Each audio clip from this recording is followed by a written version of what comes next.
Joyce Daniel, happy holy. ഉത്തരേന്ത്യയിൽ ഇന്നിപ്പോ വർണ്ണങ്ങളുടെ ഉത്സവ ദിനമാണ്. എല്ലാ മുഖത്തും വലിയ സന്തോഷം. ചില സ്ഥലങ്ങളിലെങ്കിലും അനാവശ്യമായിട്ടാണെങ്കിലും വർണ്ണങ്ങളൊക്കെ വാരി വിതറി ചില പ്രകോപിപ്പിക്കാറുണ്ട്. പക്ഷെ ഇതൊക്കെ വളരെ കൌതുകകരമായ ഒന്നാണ്. ഇന്ത്യയുടെ വർണ്ണ വൈവിധ്യത്തെ, മതജാതി വൈവിധ്യങ്ങളെ സൂചിപ്പിക്കുന്നതും കൂടിയാണ് എന്നുള്ളതാണ് ഏറ്റവും പ്രധാനപ്പെട്ട കാര്യം. അപ്പോൾ ഹോളി ആഘോഷങ്ങളൊക്കെ എങ്ങനെ പോകുന്നു ഡൽഹിയിൽ? Good morning. Good morning Arunkumar. Holi ആഘോഷങ്ങൾ വളരെ നന്നായി തന്നെ പോകുന്നുണ്ട്. ഇന്നലെ രാത്രി വൈകിയും പടക്കം പൊട്ടിച്ചും ഈ മധുരം വിതരണം ചെയ്തു. അങ്ങനെ വലിയ രീതിയിലൊരു സന്തോഷ കാഴ്ചകളായിരുന്നു നമുക്ക് ദില്ലിയിൽ എല്ലായിടത്തും കാണാനുണ്ടായത്.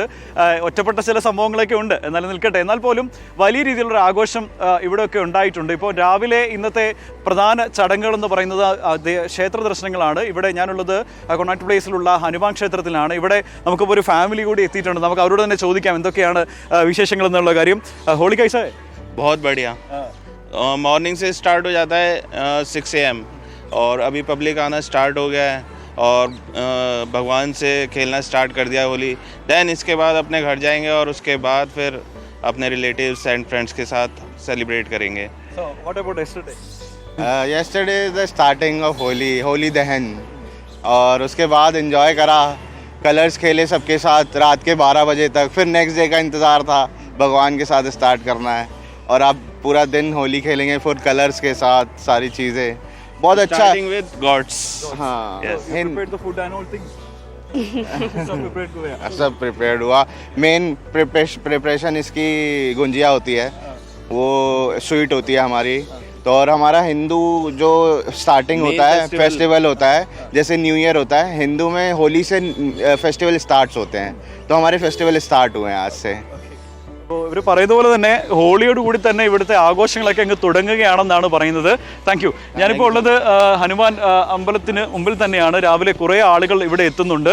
ഇവിടെ പ്രധാനമായും ഇന്ന് പ്രത്യേക പൂജകളെല്ലാം തന്നെ ഇതുമായി ബന്ധപ്പെട്ട് ഈ അമ്പലത്തിൽ നടക്കുന്നുണ്ട്. നമുക്ക് നോക്കിയാൽ തന്നെ മനസ്സിലാവും ഇവിടെ നമ്മുടെ കുരങ്ങന്മാരുണ്ട്, അവർക്ക് ഭക്ഷണം നൽകുന്നത് ഇവിടെ കാണാൻ കഴിയും. അങ്ങനെ ഗിഫ്റ്റുമായി വരുന്ന ആളുകളുണ്ട്. അങ്ങനെ വലിയ രീതിയിലുള്ള ആഘോഷം ഉത്തരേന്ത്യയിൽ ഇപ്പോൾ നടക്കുകയാണ് ഹോളിയുമായി ബന്ധപ്പെട്ട്. പ്രത്യേകിച്ചും ഈ സ്വീറ്റ്സ് കൈമാറുക, ബന്ധുക്കളുടെ വീട്ടിൽ പോവുക എന്നടക്കമുള്ള കാര്യങ്ങൾ ഇതിന് ശേഷമാണ് നടക്കുക. ആദ്യം ക്ഷേത്ര ദർശനം, അതിനുശേഷം പ്രത്യേക ചടങ്ങുകൾ, പൂജകൾ, അതിനുശേഷം മാത്രമേ മറ്റിടങ്ങളിലേക്ക് പോവുകയുള്ളൂ എന്നാണ് പറയുന്നത്. പ്രത്യേക ഭക്ഷണം ഉണ്ടാക്കുന്നു, മധുരപലഹാരങ്ങൾ വിതരണം ചെയ്യുന്നു.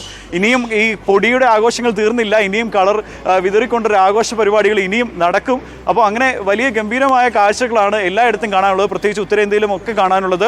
അതിനൊപ്പം തന്നെ എടുത്തു പറയേണ്ട കാര്യമുണ്ട്, ഈ സുരക്ഷയുമായി ബന്ധപ്പെട്ട വിഷയങ്ങളുണ്ട്. പ്രത്യേകിച്ചും ഇന്ന് മുസ്ലിം വിഭാഗത്തിൻ്റെ നമസ്കാരം നടക്കുന്ന ഒരു സമയമുണ്ട്. ആ സമയത്ത് പ്രശ്നങ്ങൾ ഉണ്ടാകാൻ ഉള്ള സാധ്യതയുണ്ട് എന്ന് വിലയിരുത്തലുണ്ട്. ഏതായാലും അങ്ങനെയുള്ള പ്രശ്നങ്ങൾ നിൽക്കുന്ന സമയത്ത് തന്നെയാണ് വളരെ സന്തോഷമായി എല്ലാവരും ഇവിടെ ഉത്തരേന്ത്യയിൽ ഹോളി ആഘോഷിക്കുന്നത്. അരുൺകുമാർ.